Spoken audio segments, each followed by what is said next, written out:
if you've got a Bible with you, which I hope you have, either a real hard copy one, as it were, or one on your phone or your tablet or whatever it might be. As Ed said, we're in, put the slide up as well, Andrew, if that's great, thank you. We're in the Gospel of Luke. We're having a look at Luke, as I said last time. And if we're in Luke 3:4, so if you just want to open up around sort of Luke 3:4.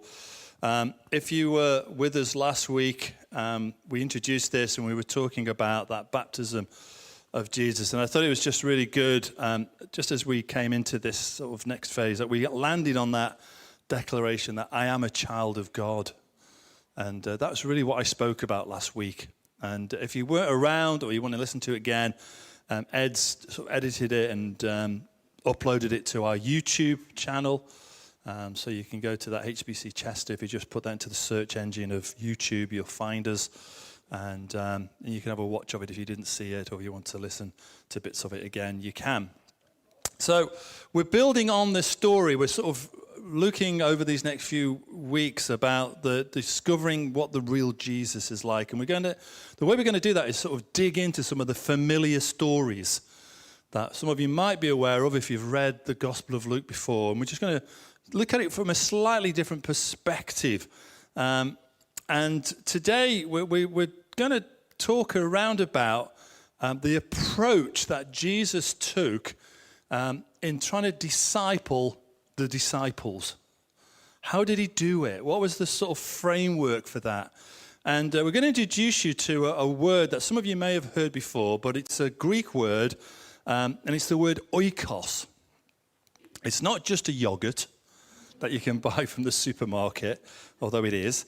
But it's a Greek word, and it's a word that describes, particularly in the sort of Greek world and the Mediterranean world in first century and around that time, the way that the sort of society was structured. And it's a word that describes how they put building blocks into the way that they build their society. And it really means three things. It's sort of the word for a sense of family or household. It's like the houses that they lived in. But it was also about the way that they operated in terms of their business. So most people's life and business were intertwined in the same household. Does that make sense? It's very different than the way that we live. And we want to sort of reflect a little bit that if we're going to return a little bit to how God intended discipleship and mission to be fruitful, we need to refine some of the principles that were at work in the early church, and particularly not just in the early church, but in the life of Jesus. The way that Jesus discipled people is the way that we want to try and help disciple one another. And it seems to me that we've moved so far away from that oikos type model of family. We've reduced our understanding of family to the nuclear family. And we've become very isolated as a society and even within our own lives. And actually what happens then is that we live in one part of the world, we go to work in another part of the world, and sometimes we even go to church in another part of the world. You know what I mean? We don't, in their context, it all happened in proximity. And so we want to try and say, how can we help draw some of those principles, recognizing that for some of us, that's how our life is. I'm not saying that's wrong, but it's harder then to work this through. And I think it's one of the reasons why the church isn't making disciples in the way that we should be making disciples. Does that make sense? And we want to go back and just unpack a little bit out of Jesus' life and then out of some of the early church life and then apply it into our situation. That's what we're going to do in the next 20 minutes. Sue. So we have this picture in the beginning of Luke's Gospel of Jesus. And if you read that in parallel with John chapter 1 and 2, we have a picture of what he got up to. Now we know that he grew up in Nazareth. We're not quite sure when he went back from Egypt with his parents to Nazareth, but we know that he did. We know he spent at least almost 18 years there, because it wasn't until he was 30 years old that he left Nazareth to go down to the shore of Galilee. And we know that there was a baptism, that he met John the Baptist there. We know that he met some fishermen there, Simon Peter and Andrew and James and John. And we know that at some point there, he was taken into the desert and led into the wilderness where he was tempted. In terms of timing, we're not quite sure how that all fits together, but we do know those things happened. And then at some point, Jesus goes back to Nazareth. And he stands up at some point in the synagogue there, and he reads from the scroll of Isaiah. Now, anybody that's been around Andy and I long enough know that's our favourite part of Scripture. The Spirit of the Sovereign Lord is upon me. And there Jesus stands up in the synagogue, and before all of his family, all of his relatives, all of his friends, any of the work people that worked with his dad, he declares, I am the one you've been waiting for. And we know that what happened then is that quite an anger grew amongst that synagogue congregation. So much so, they took Jesus right up into a hilltop and were about to hurl him over the edge. Thankfully, he didn't get thrown over the edge, else we wouldn't be standing here today. But can you imagine for one moment with me, 30 years of age, Jesus, grown up in close proximity to his aunts, his uncles, his mother, his father, his brothers, his sisters, anyone who worked with his dad, the entire household that he lived in, reject him. I don't know if you've ever thought about that for 1 minute. So much so that they allow this angry mob to grab hold of him and about to hurl him off what they call Mount Precipice now in Israel. And it's really high. Andy and I went and stood on it and read that scripture, and it was very powerful. And what we find is that then Jesus decides to go down to Capernaum. Quite sure how far, I can't remember exactly how far away that was. But we know he went back to the edge of the shore of Galilee, back to where he'd been baptized, back to where he'd met these fishermen, and back to where John had been preaching. And he wants to see what kind of welcome he's going to get.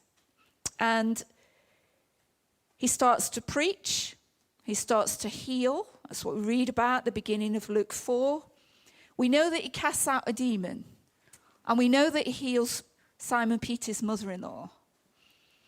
And it was after this point that Simon Peter and Andrew invite Jesus to come into their home in Capernaum. And it's in that home that he is welcomed. And in that home, which is built around an extended courtyard, I don't know if you can see that very well because of the light, but the way they built houses in the first century was that they would have a big open courtyard with lots of rooms going off it. And in each of these rooms, there would be things happening. So there would be animals in one part, which might have been like a stable, where Jesus might have been born, in the one in Bethlehem. They have extended relatives working all the way around the edge in different rooms, doing all sorts of different things. And we know that Simon Peter and Andrew were fishermen. So it's probably very likely that in the centre of this courtyard, there'd be mending nets, there'd be sorting fish, there would be cooking, there'd be all sorts of things going on in that extended household. And it's into this that Jesus is welcomed. And Jesus really wants to see how much he's going to get welcomed here. So he tests them. And he says to Simon Peter and Andrew, "Can I borrow your boat?" Now, the boat was one of the most important assets to a fisherman, wasn't it? Because they would go out and collect the fish. And not only does he say, "Can I borrow the boat?" He also says, this is how I want you to fish, on the other side of the boat. Now, can you imagine for 1 minute, Jesus is not a fisherman. We know he's a rabbi, we know he's a teacher. We know he does miracles, but he's saying to Simon Peter and Andrew, can I borrow your boat? And then I want you to go out and fish on the other side of it. So he's trying to give advice, a fisherman's advice. So what does Simon do? Will he pass the test? Will he welcome Jesus? And he agrees. And he takes the boat out, and if you know the story in Luke, he catches more fish than he's ever done before. So much so, they have to call James and John, the sons of Zebedee, who they're partners, who've got another boat, to come and help them catch those fish. And it's into that moment Jesus knows that these will be part of his mission. So he says to them, from now on, you will be catching not just fish, but men, and I will make you fishers of men. So what happens then? They leave everything to follow him. Now we know that Jesus goes back and forth to Capernaum, and it seems, as you track his movements across Israel, that Capernaum was very much his base of mission. The place he was welcomed, the place the people of peace said, come in and be part of our home and part of our family. So what's happened is Jesus has entered Simon Peter's oikos, his household.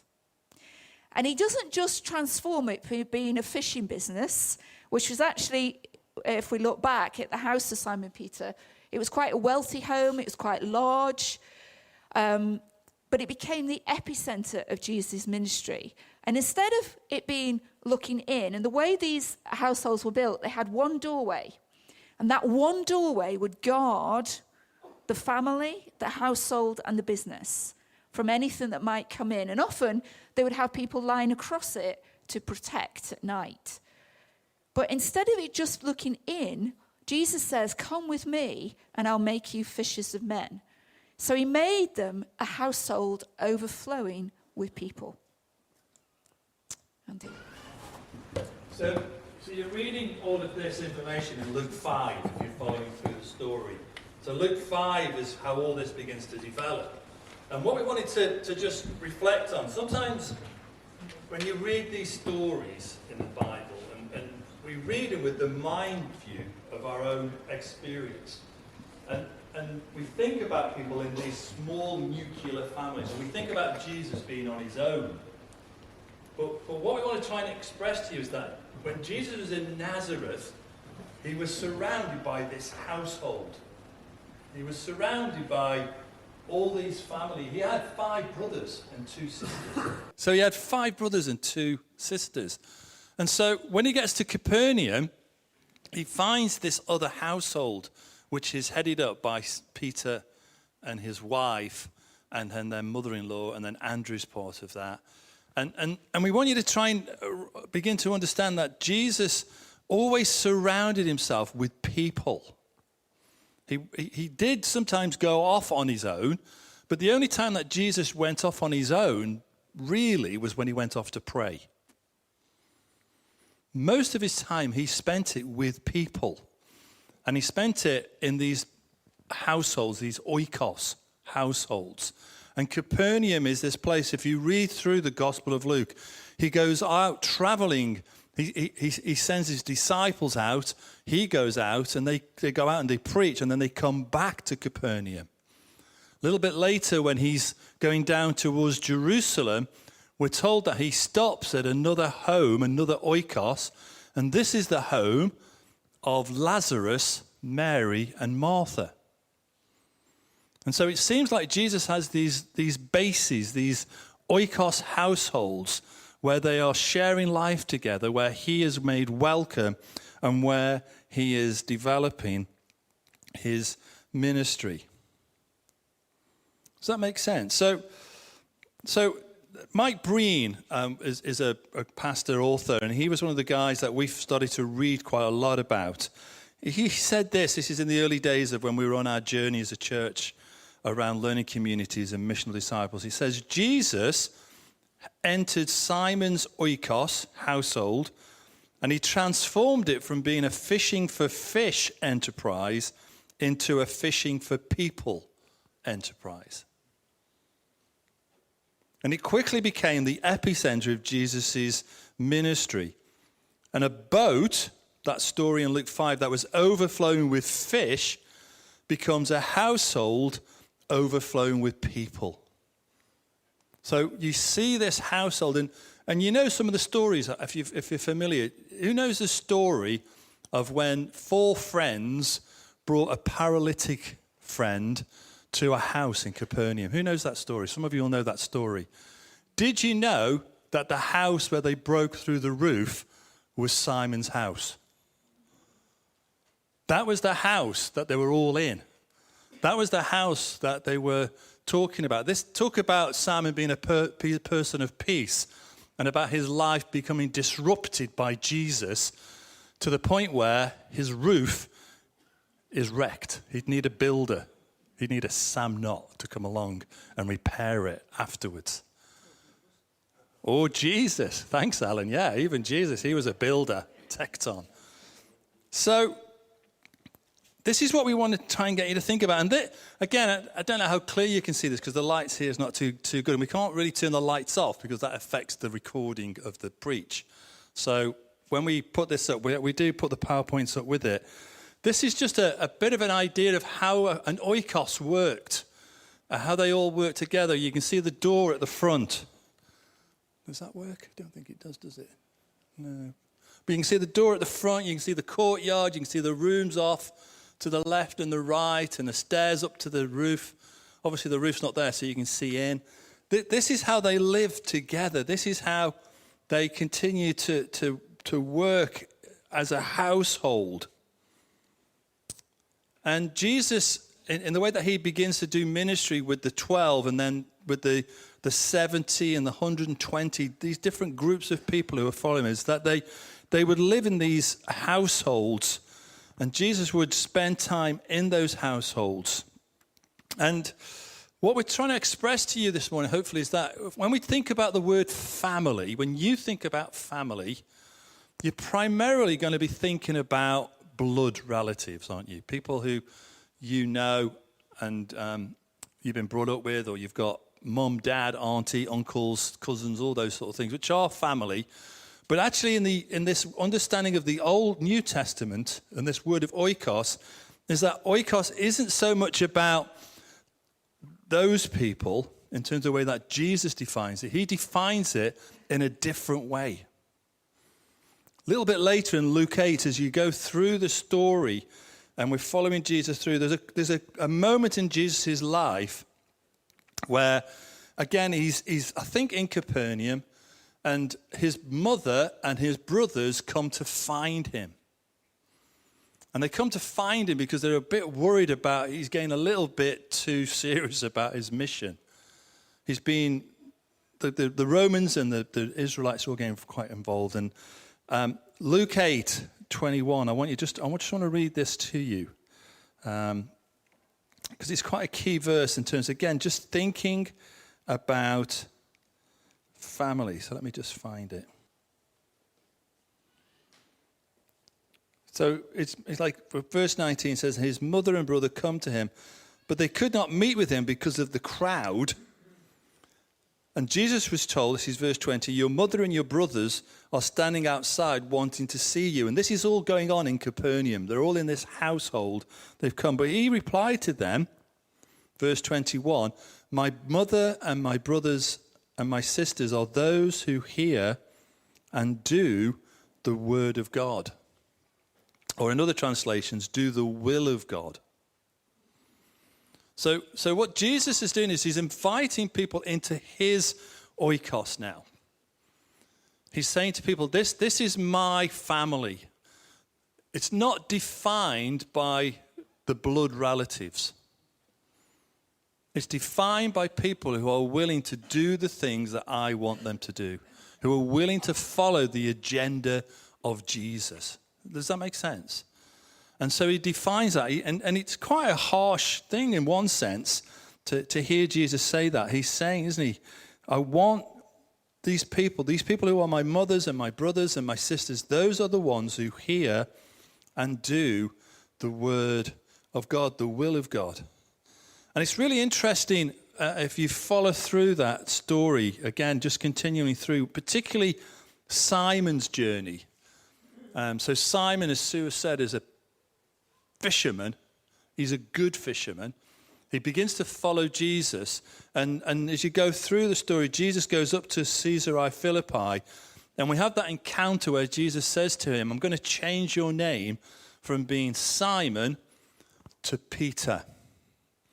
And Peter means rock or little rock. And Jesus begins to use analogy around his profession, which is that of a builder. He talks about building things. He wants them to build. And he says, I will build my church. And Peter is to become part of the sort of rock that builds that church. And he defines it in that way. And it's really interesting for me that when Peter writes one of his letters, 1 Peter in chapter 2, he says this, you will come to him, the living stone, and you also are like living stones.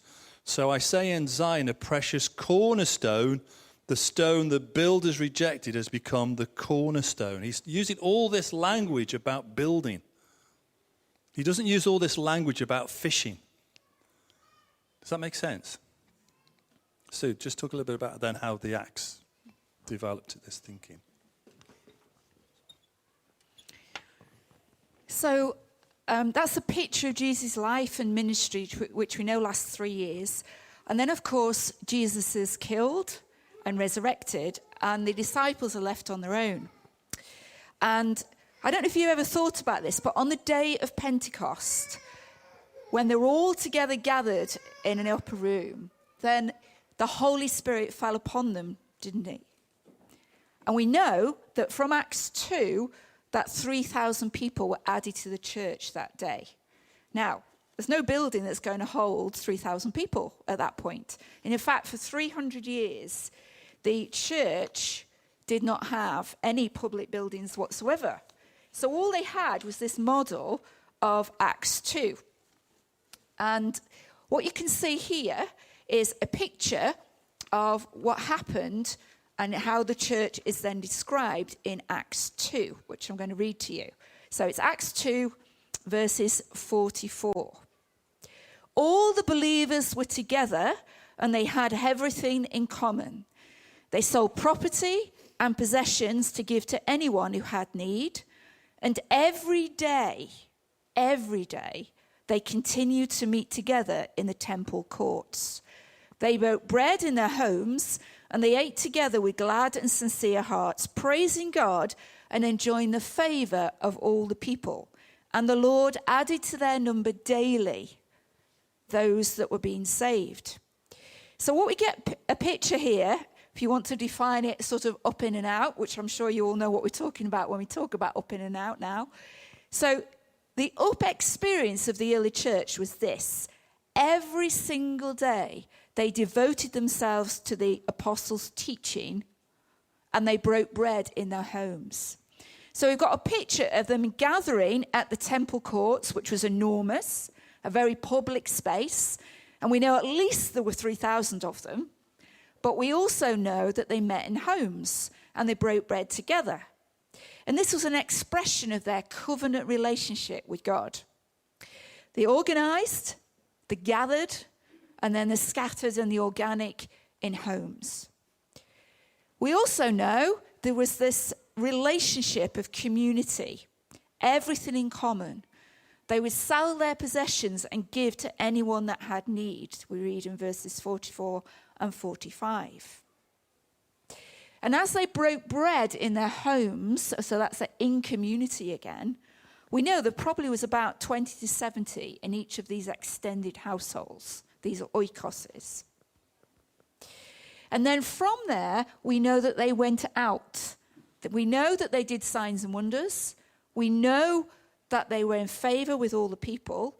And we know that the church added daily. And that's how God grew the church. We also know the temple was lost in 70 AD. So for the next 300 years, this oikos this extended family was the way that the church grew. We also know they gathered in other places. So in the New Testament, we read about them gathering in a field in Philippi. We know they gathered at a school of Tyrannus, I don't think that's the right pronunciation, in Ephesus. And we know that they gathered outside. Do you want to pick that up? So what we're trying to do is, in the New Testament, it seems like as the New Testament church begins, they have this pattern of gathered.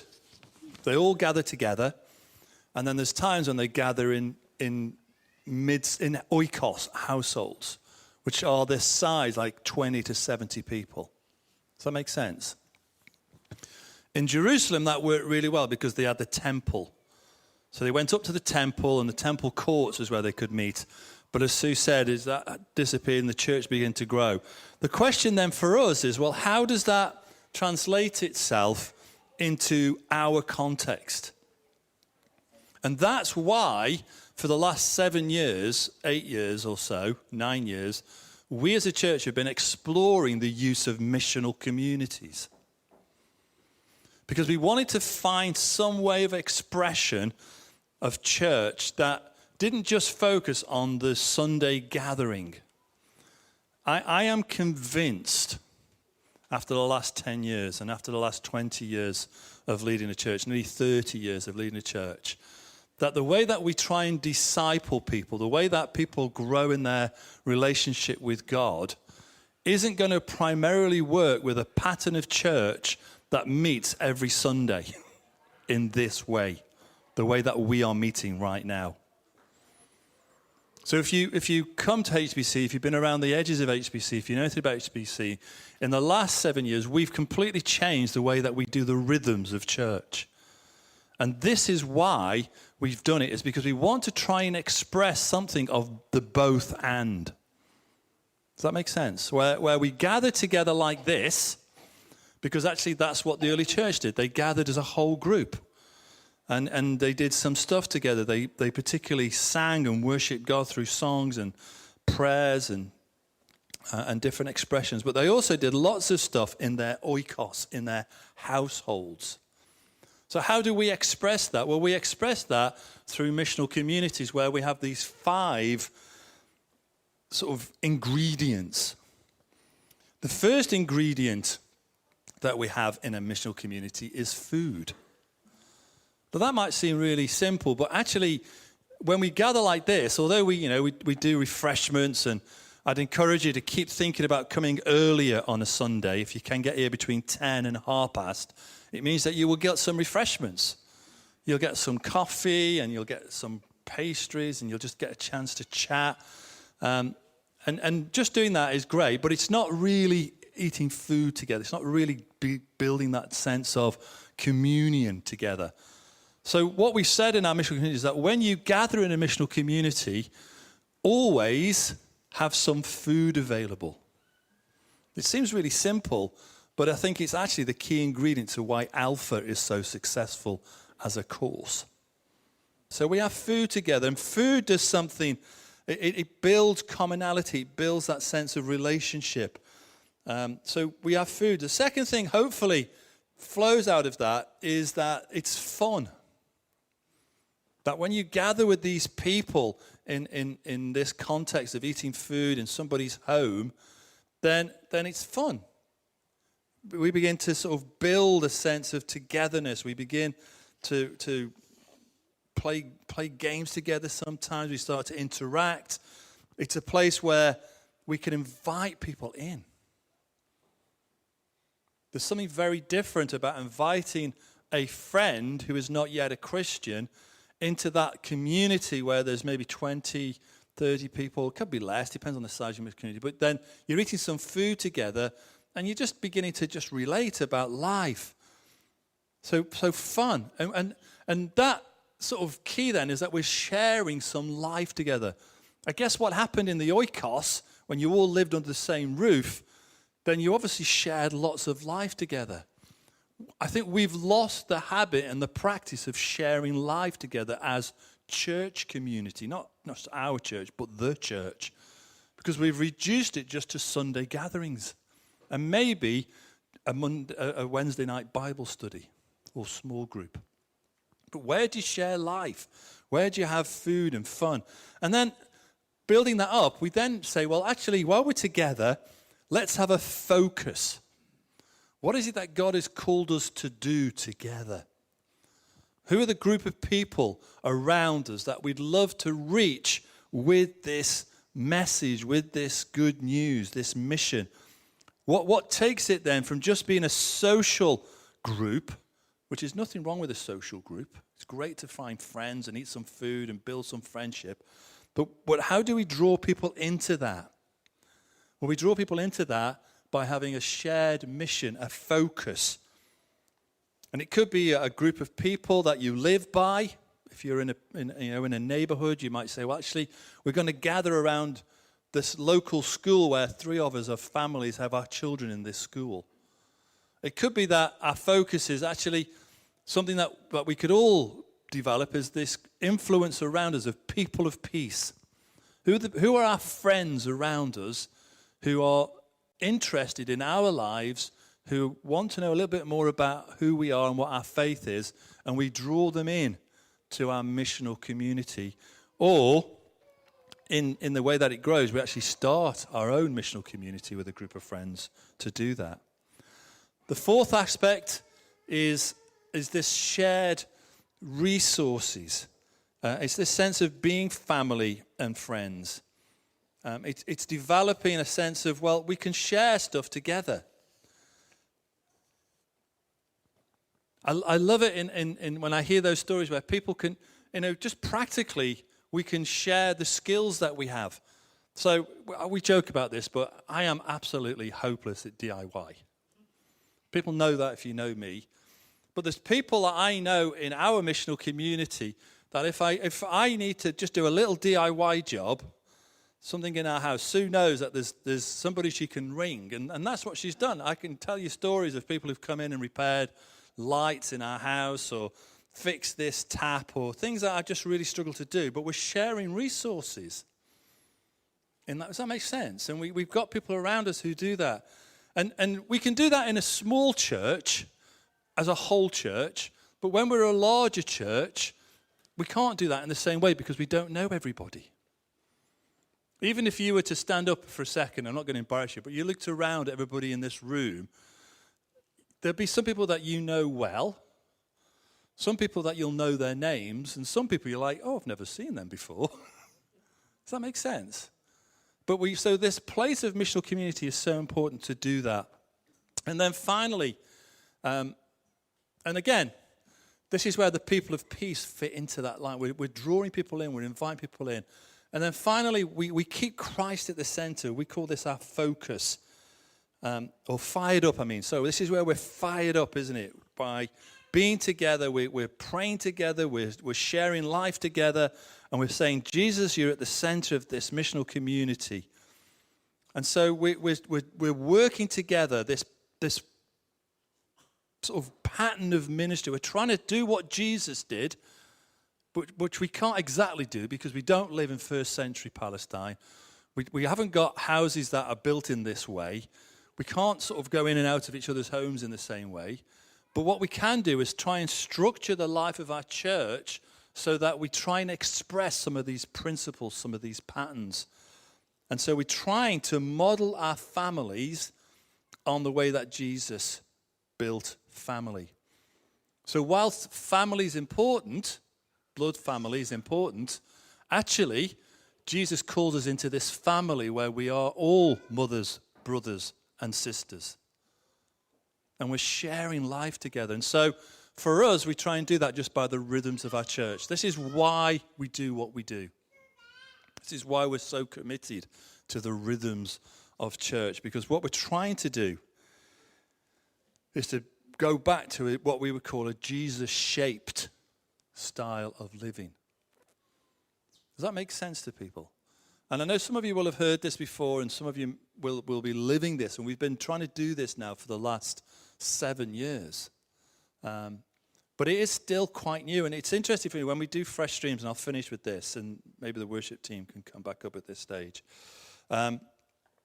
It's really interesting when you talk to other church leaders about church and about what God is doing. And there's a lot of talk at the moment and a lot of sense of what God is saying, that God wants to do something new in church. That churches across the UK generally are struggling to make disciples.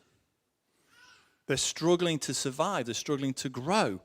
And they're stuck in a pattern of church, which is a weekly pattern of just doing church like this every week. And all the resources go into Sunday mornings. And so many church leaders hear our story and other stories like us, and we're not the only church doing this. And they're like, how do you get there? How do you do this different? And a lot of my time at the moment with church leaders is talking about being open to a new way of doing church. So the way that we do church isn't just about this expression of church, which for many of us is what we think when we say church. It's the Sunday morning, all gathered together in one room. But when you all gather next week, and next Sunday we're in missional communities, it's the fourth Sunday. It's where the baptisms are going to take place that Ed talks about. That's going to happen in their missional community where they do life together, and they've got a few people who are going to get baptized. They invite you to go and join them, that's fine. But others will be in other missional communities in different places next week. That is church. That is just an expression of church as this is an expression of church. Does that make sense? And we need to keep changing our thinking and understanding, particularly if we've been involved in church for a long time. I'll stop there. Let's all stand together if you're able.